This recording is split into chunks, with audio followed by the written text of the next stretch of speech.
Well, as Max kind of said earlier, it's out in the open now. Special drawing rights are going to be the new basis for the new world currency. They're telling us what they're going to do. It's not conspiracy theory anymore. But we got the jump on them by warning people. Oh, absolutely. So now they're just being proven correct. And as I was talking about earlier, we've seen this wave. We talked before about a wave after effect of the Ron Paul campaign. We're starting to see that now in the House, in the houses and senates of the states. We just had a big meeting in Montana. Oathkeepers sponsored a meeting of all the different liberty groups came together. 912ers, Tea Party people, Campaign for Liberty, you name it. And we had 20 state legislators there. Hardcore Ron Paul Republican. And a total takeover of one state by the people will then be used as a model for the rest. That's right. One domino falls, victory is ours. Amen to that, exactly. So, if one state can do it and show how it's done, you get one state to reinstitute a state bank and do sound money, like Virginia's starting to do and Montana's. And openly confront the globalists verbally. Exactly, right. Call them out. So if they can do that, and once we start doing that, and people realize that, hey, the sky's not going to fall when I stand up and just act like a citizen again, a sovereign citizen. The sky's going to fall if we don't. Oh, absolutely. It's going to crumble. We should accept the fact that the dollar is going to die. It's going to collapse. The question is, are we going to sit there and let it collapse on top of us, or are we going to rebuild what we're supposed to have so that when it collapses, we can assert our own future rather than having it imposed, having their model imposed on us? And that idea is wholesome. It's the spirit of 1776. If we put our idea out against global bondage, we're going to win. That's right. So they don't want us to do anything. That's why I tell you, just go vote and otherwise leave it to us. So you want to do what they don't want you to do. Southern Poverty Law Center and the rest of the propaganda machine does not want you to start a sheriff's posse or to revitalize the militia of your county. So you should go do that. Whatever they don't want you to do, that's what you should be doing. Well, that's what I've always said. Anything the globalists are for, I'm against. And then if you analyze each point intellectually, whatever they want is not in our interest. That's right. It's the Bizarro Republic. They're trying to impose the Bizarro Republic on us. Destroy our national sovereignty, destroy our state sovereignty. And now we have Obama continuing the SPP that Bush started and trying to merge. That's been out for a few days, and I should have covered it. We knew it was already going on by stealth. We'll cover that when we come back. Also, the other incredible information you're getting from all your sources all around the country and the world. Stewart Rhodes is our guest in studio. I'm Alex Jones. Our websites are Infowars.com and PrisonPlanet.com. You are the resistance. We're just talking about something really important during the break. Stewart was saying, what's your real view on Egypt?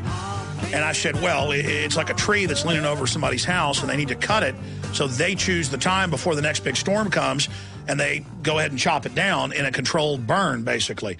But we know, Panetta says Mubarak will step down, then the announcement is he'll step down.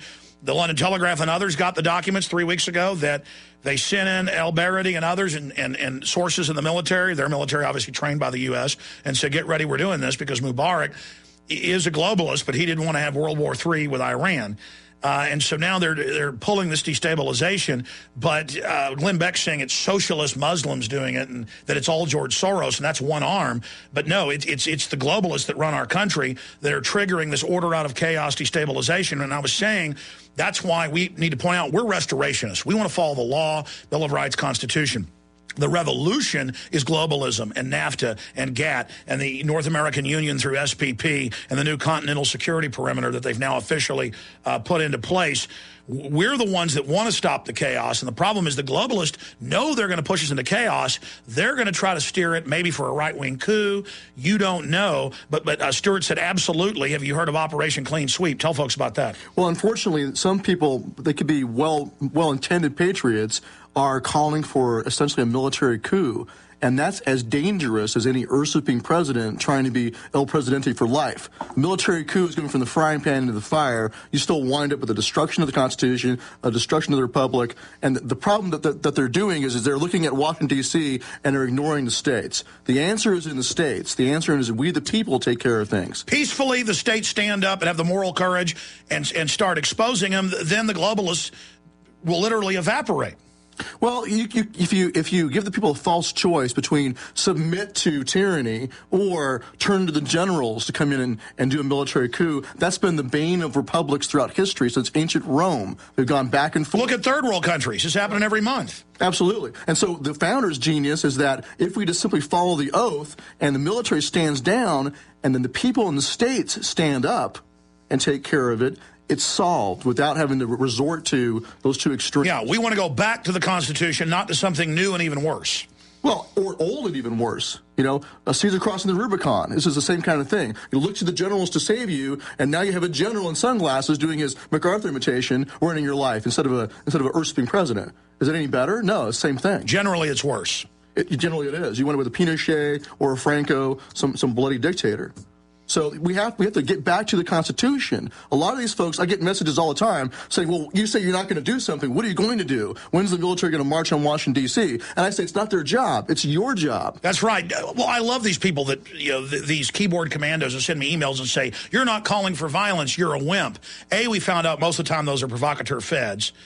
But B, look in the mirror. I've done as much as I can. Look at what we've been able to do. What about you? Don't always look for somebody else who's already standing up to do it for you. You want the solution, look in the mirror. And look, here's a beta test example.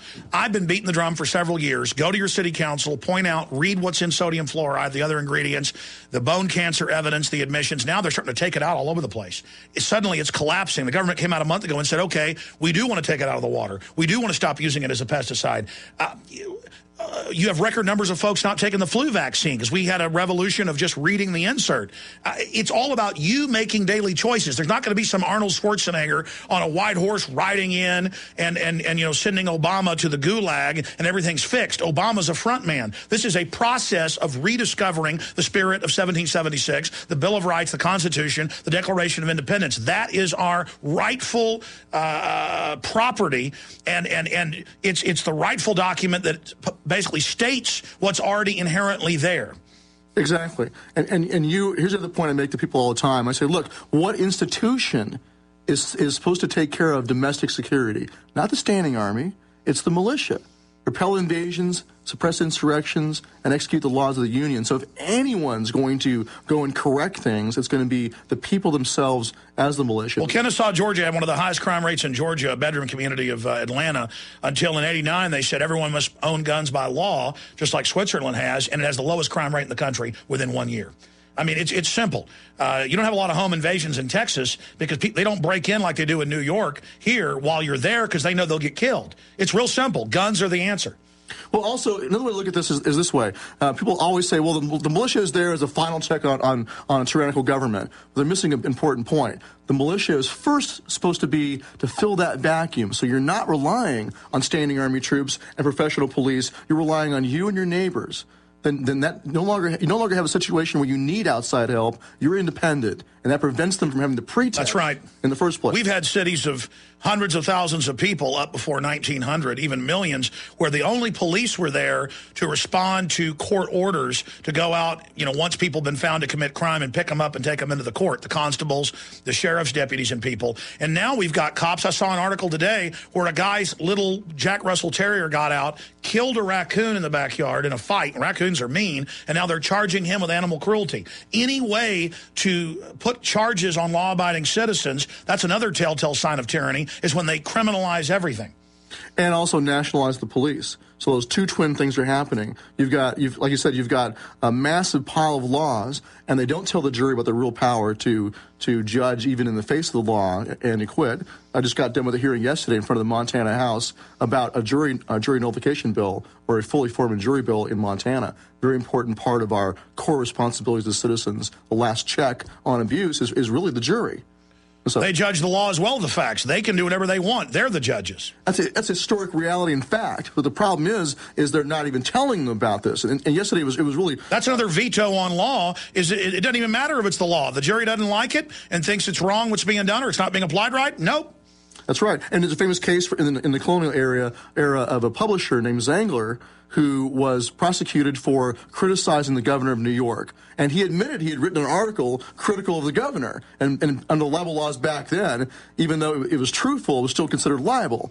And but the jury refused to convict him, even in the face of the obvious, he was guilty. They still refused to convict him. And that's the start of our First Amendment right to free press and free speech. The protections in the First Amendment got their start in a jury nullification case. So there's one more example of a core institution we've allowed to wither away, and the government has co-opted it. They've done that with grand juries as well. Let's get into what the globalists are doing. They're simply conquering us by just announcing their powers. And Judicial Watch 4 years ago sued and got the North American Union documents that hadn't been made public. And there were the thousands of pages of minutes. We cover it in my film Endgame, show screenshots of it. And the first thing at the SPP meeting is they said, A, we got to keep this secret from the public. We got to set up the continental security perimeter.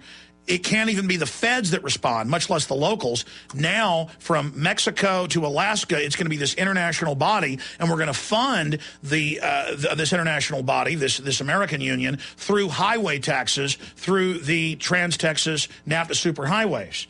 And here's WorldNet Daily. Obama's signature creates continental perimeter, and it goes on, move described as key step in advance of North American Union. I remember, and it's in my film Endgame, Bush signing an agreement with Merkel and the EU and Barroso on the Rose Garden saying, we're now merging the North American Union with the EU in 2007, and no one even paid attention when it was on TV. This is just like they celebrated in 2007 the 50th anniversary of the EU, but they told people in Europe it started in 2000. They had signed the Treaty of Rome in 57. It was already in place then. And they called you a conspiracy theorist for pointing this out, and now it's becoming much more out in the open. And what happened to the EU and how that came about is exactly what's happening to us right now. They start with a free trade area. Integration by stealth. Right, absolutely. You know, incrementalism, too. Free trade, and then it goes to a common currency, and then it goes to a common government. And then you lose your sovereignty. So now they're overturning laws that have been around in England for hundreds of years, are now found to be, illegal and unconstitutional. They're getting rid of their common law, and they're saying we're going to have to get rid of some of our laws and adopt Canadian and Mexican law. Oh, is that what they're saying? Yeah. Okay. So, so this is, we have to... Well, that's what the 4 Supreme Court justices have said. We've got to follow international law now, not our own. Right. They're trying to graft onto our system international law. I'll keep going over that. Well, this is just confirmation that Obama is no different than Bush, and this has been the problem for the last, 4 decades, basically. We've had presidents of both parties have continued to push the same agenda, which is sacrificing our national sovereignty and also destroying state sovereignty. And it's being done economically. It's being done militarily. NORTHCOM is the Northern Command encompasses Canada and Mexico, too, not just the United States. No, that's what they're saying. NORTHCOM runs this perimeter.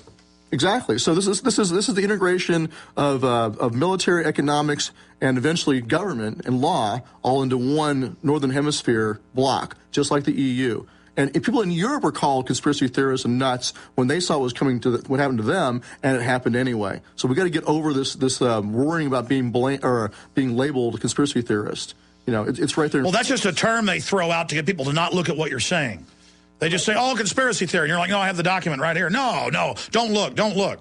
Or chill your speech. They don't want you to talk about it. So you self-censor. Oh, yeah, what do you think of the Tucson thing? They didn't just go after the Second Amendment. For every attack on the Second Amendment, there were 2 or 3 against the First Amendment, and making the Congress people sit together and saying, we can't criticize now, all this collective guilt. And then it turns out he's a liberal drug head. I think it's going to blow up in their faces. What they really did there is they jumped the shark. They demonized half the country. They've already called half the country racist. If you disagree with Obama, all of a sudden you're a racist. So even though I'm a quarter Mexican, hardly a white supremacist, but they try to label you this or that. And the same thing happened in the wake of the Arizona shooting. They tried to say, well, this is all the fault of the political right. The entire spectrum across the country, half the country is to blame for this. And all it does is tick off that segment of the American population and make them wake up and realize that, look, I'm being demonized now. Not just that guy over there that talks on the radio. They're saying that I'm... It confirms for them that this is a tyranny. And it confirms for them the propaganda machine. So now, so Southern Poverty Law Center is becoming less and less effective when they try to call me a racist or a crazy person or whatever. Or Glenn Beck. Because they're calling half the country crazy and racist and violent.